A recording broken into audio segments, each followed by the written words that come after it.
Ang susunod na programa ay rated PG. Ito ay nangangailangan ng patnubay at gabay ng magulang para sa mga batang manunood.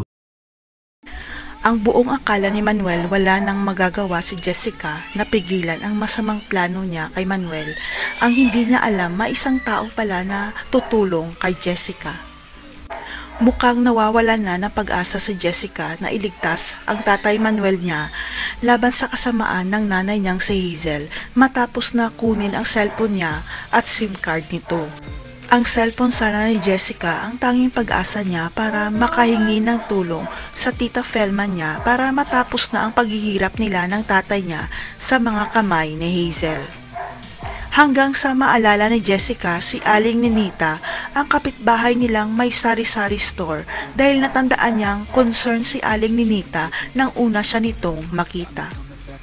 Kaya magpapanggap si Jessica na bibili kay Aling Ninita para makahingi siya ng tulong, pero hindi lubos akalain ni Jessica na may sikretong malalantad pala sa pagbili niya.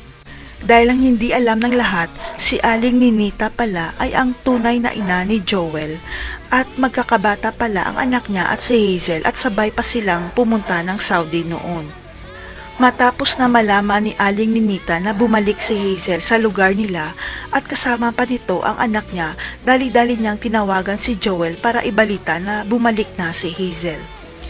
At dito na isinawalat ni Joel sa nanay niya na siya ang tunay na ama ni Jessica, kaya masayang inilantad ni Aling Ninita kay Jessica na anak niyang si Joel ang tunay nitong ama. Makakatakas na kaya si Jessica at Manuel dahil sa tulong ng tunay niyang ama? O huli na ang lahat dahil nakaalis na sila ng bahay dahil babalik na sila ng Canada? Abangan.